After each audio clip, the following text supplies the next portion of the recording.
अजान मुसलमानों के लिए है, हलाल ये मुसलमानों के हैं। घूम फिर करके जितने भी सवाल हैं वो सिर्फ और सिर्फ मुसलमानों के इर्द गिर्द आ जाते हैं। उनका ये काम बन गया है कि हमें सुबह से लेकर के रात तक एक छोटे छोटे मुद्दे को तलाश करके देश कैसे बटे, देश का बंटवारा कैसे हो, उन मुद्दों को हम गर्म करें। 8 सालों की सरकार में 20 करोड़ से ज्यादा बेरोजगार नौजवान आज घूम रहे हैं, किसी को नौकरियां नहीं मिल रही हैं, घरों का बजट बिगड़ा है। चाहती है कि जो देश का जनता जो सीधा राह में जा रहा है कि उसको जो रोजगार नहीं मिल रहा है, पढ़ाई लिखाई नहीं मिल रही है, उसको जो है तेल सस्ता नहीं मिल रहा है, खाना पीना अच्छा नहीं मिल रहा है, वो जब वहाँ जाने लगती है ना तो ये फिर जो है भटका देते हैं अजान की तरफ, कभी हिजाब की तरफ। आप लोग आज अगर सच्चे देशभक्त हो तो मुस्लिम और हिंदू पर बात ना करके आप देश के हालात पर बात करिए, देश के हालात पर डिबेट करिए। नमस्कार, आप देख रहे हैं द DK न्यूज़ में हूँ आपके साथ मुजाहिद। देश में इन दिनों जो नफरती गैंग है अपना नफरत का बाजार लगातार जो है अलग अलग रूप में लगाए हुए हैं और इस वक्त हमारे साथ बातचीत करने के लिए कुछ लोग, सोशल एक्टिविस्ट हमारे साथ मौजूद हैं। तमाम विषयों पे बातचीत करेंगे। देश में जिस तरह से अजान को प्रतिबंध लगाने की एक मुहिम चलाई जा रही है और दूसरे तरफ हलाल मीट न जाने क्या क्या, और इन सभी विषयों पे हमारे साथ बातचीत करने के लिए सोशल एक्टिविस्ट हमारे साथ मौजूद हैं। बातचीत करेंगे तो कैसे देखते हैं पूरे अजान के मामले को। देखिए, बहुत बहुत शुक्रिया आपका। सबसे पहले तो मैं आपको ये बता दूं कि ये हिंदुस्तान, ये जो भारत हमारा देश है, ये संविधान से चलता है। बाबा भीमराव अंबेडकर साहब ने जो संविधान लिखा है और उस संविधान में जो सारे धर्म के लोगों को जो एकता, अखंडता और अपने अपनी मर्ज़ी से यहाँ पे रहने और जीने का जो उसमें लिखा है, जो सलीका और जो तरीका बताया गया है। सबसे पहली बात कि जो लोग आज अजान पे आवाज़ उठा रहे हैं, तो अजान पे आवाज़ ना उठा करके जो आज देश के जो हालात हैं और देश की जो स्थिति है, जो अगर आप किसी अजान का विरोध करेंगे या पूजा पाठ का विरोध करेंगे या हिंदू और मुस्लिम पर आप डिबेट करेंगे तो इससे देश का नुकसान है, कहीं फ़ायदा नहीं है। बल्कि जो लोग अजान पे आवाज़ उठा रहे हैं तो मैं उनसे रिक्वेस्ट करता हूं, मैं उनसे निवेदन करता हूं कि वो आ करके जो आज देश की महंगाई, बेरोजगारी, कारोबार की जो स्थिति ख़राब है, जो खाने पीने की चीज़ों के जो दाम बढ़े हुए हैं, पेट्रोल और डीजल, आम आदमी जो इस तरह से आम आदमी परेशान है, तो उन लोगों को क्या ये चीज़ें नज़र नहीं आती? क्या उनको वो बहुत खुशहाल हैं? या तो कोई राजनीतिक संगठन उनको श्रेय दे रहा है, राजनीतिक संगठन उनको सपोर्ट कर रहा है कि तुम इस तरह के काम करो। हिंदुस्तान में सारे धर्मों का सम्मान होना चाहिए और छोटी छोटी बात पर जो भारतीय जनता पार्टी के जो प्रवक्ता और भारतीय जनता पार्टी के जो लीडर हैं वो अपनी बात रखते हैं, तो मेरा उनसे निवेदन है कि वो इन लोगों पे तत्काल कार्रवाई लगाएं और ऐसी जो घटनाएं हिंदुस्तान के दूसरे शहरों पे जो देखने को मिल रही हैं, ये इस पे रोक लगाएं। और आज ज़रूरत है लोगों को महंगाई कैसे कम किया जाए, लोगों को रिलीफ कैसे दिया जाए। पेट्रोल और डीजल, लोगों की नौकरियां जा रही हैं। इस सरकार में बहुत सारे वादे किए गए थे।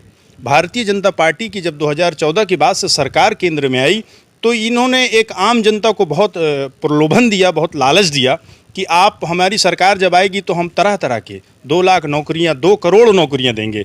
2 करोड़ नौकरियों में बताइए मेरे समझ से कि 8 सालों की सरकार में 20 करोड़ से ज़्यादा बेरोजगार नौजवान आज घूम रहे हैं, किसी को नौकरियां नहीं मिल रही हैं, घरों का बजट बिगड़ा है।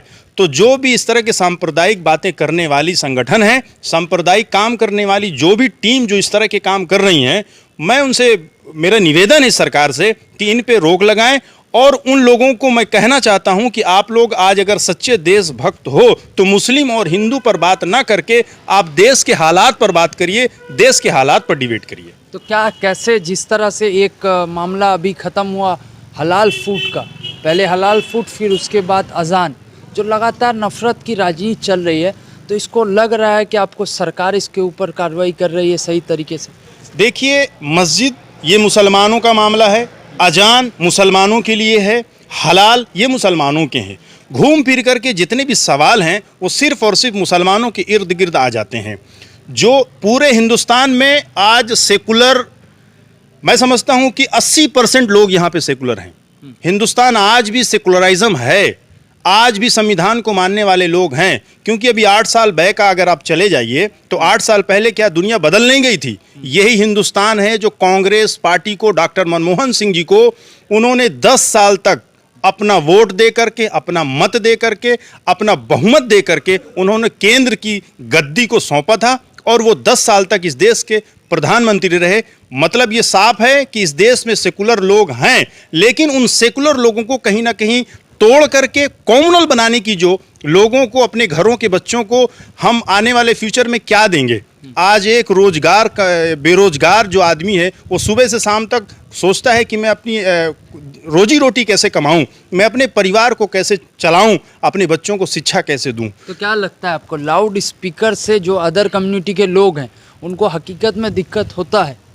देखिए एक बात मैं बताऊं, ये लाउड स्पीकर से हिंदुस्तान में सिर्फ अजान का ही काम नहीं होता। लाउड स्पीकर से बहुत सारे ऐसे काम होते हैं, लेकिन एक बहाना है। एक लोगों को कोई ना कोई मुद्दा चाहिए, ऐसे लोगों को जिनके पीछे कोई ना कोई राजनीतिक शक्ति काम करती है, जो राजनीतिक पार्टी काम करती है, ऐसे लोगों को जिनको श्रेय मिलता है, ये उनकी ये ड्यूटी बन गई है, उनका ये काम बन गया है कि हमें सुबह से लेकर के रात तक एक छोटे छोटे मुद्दे को तलाश करके देश कैसे बटे, देश का बंटवारा कैसे हो, उन मुद्दों को हम गर्म करें। पहले देश की सच्चाई को मीडिया बताती थी, लेकिन आज बहुत दुख के साथ कहना पड़ रहा है कि देश की मीडिया सच्चाई को छुपाती है और जनता सच्चाई को ढूंढ करके लाती है। इस मीडिया से आप क्या, इससे पहले हिंदुस्तान में, भारतवर्ष में इतनी सरकारें बनी। अटल बिहारी वाजपेयी जी की भी सरकार, भारतीय जनता पार्टी के वो प्रधानमंत्री थे, माननीय अटल बिहारी वाजपेयी, उनकी सरकार में हमने कभी नहीं सुना गोदी मीडिया शब्द। डॉक्टर मनमोहन सिंह की सरकार में हमने कभी नहीं सुना कि गोदी मीडिया शब्द। इससे पहले तमाम ऐसी सरकारें आई हैं, हमने कभी नहीं सुना गोदी मीडिया। ये सब देखकर तो बहुत अफसोस होता है और ऐसा महसूस होता है कि ये वो हिंदुस्तान नहीं है जहां हम रहा करते थे। आज अपनी ही मस्जिदों पर और जो है मज़ारों पर जो है ये चढ़कर जो है राम का झंडा और जो है अपना भगवा झंडा लगाते, ये देखकर बहुत अफसोस होता है, बहुत दिल को तकलीफ़ पहुंचती है कि हम लोग आज किस हिंदुस्तान में थे और किस हिंदुस्तान में आज आ गए हैं। इसको देखकर बहुत गुस्सा भी आता है, मगर हम लोग रहते हैं संविधान से, रूल से, रेगुलेशन से, देश में जो है पुलिस है, सब चीज़ है, तो हम लोग यही उम्मीद करते हैं कि इसके लिए जो है सरकार कुछ काम करेगी और जो है इन सब चीज़ों को रोकेगी। और असल जो बात है ना, ये लोग हर तरीके से चाहते हैं कि असल जो देश का मुद्दा है, आज आप देख लीजिए पेट्रोल 115-16 रुपया लीटर हो गया। आप समझिए कहाँ था 62 रुपया 64 रुपया लीटर, आज जो है डबल हो गया। तो आप सोचिए देश कैसे चलेगा। हर चीज़ तो देश में जो है पेट्रोल से चलती है, हर चीज़ जो है पेट्रोल के थ्रू ही ट्रांसपोर्ट होती है। अब इस पे जो है सवाल ना उठे और इस पे जो है आंदोलन ना हो, इस पे कोई जो है मुद्दा ना बने, ये कोई जो है किसान आंदोलन का ऐसा एक इशू ना हो या फिर एनआरसी जैसा ये कोई मूवमेंट नहीं हो जाए, इसके लिए सरकार ये सब जो है हटकंडे अपनाते रहती है। ये चाहती है कि जो देश का जनता जो सीधा राह में जा रहा है, कि उसको जो रोज़गार नहीं मिल रहा है, पढ़ाई लिखाई नहीं मिल रही है, उसको जो है तेल सस्ता नहीं मिल रहा है, खाना पीना अच्छा नहीं मिल रहा है, वो जब वहाँ जाने लगती है ना, तो ये फिर जो है भटका देते हैं अज़ान की तरफ, कभी हिजाब की तरफ, कभी जो है कहीं, कभी जो है कहीं। ये बस एक तरीक़े से एक समुदाय को टारगेट करके ये यही दिखाना चाहते हैं कि देखो ये तुम्हारा दुश्मन है। और हकीकत ये है कि अगर आप देखिए तो हिंदुस्तान में हिंदुओं की आबादी कुछ इस तरह है और मुसलमान इस तरह, और वो जो है ऐसे उन लोगों को डरा रहे कि आपको इनसे खतरा है। तो इनसे खतरा कैसे हो जाएगा? जो आपसे मेजॉरिटी में छोटे हैं, जो आपसे जो पॉपुलेशन में छोटे हैं, उनसे खतरा कैसे होगा? ये जो है लोगों का ब्रेन वॉश किया जाता है और जानबूझकर जो है उनको बताया जाता है इनडायरेक्टली कि तुम घूम फिर कर वोट हम ही को दो, हमसे दूर मत जाओ।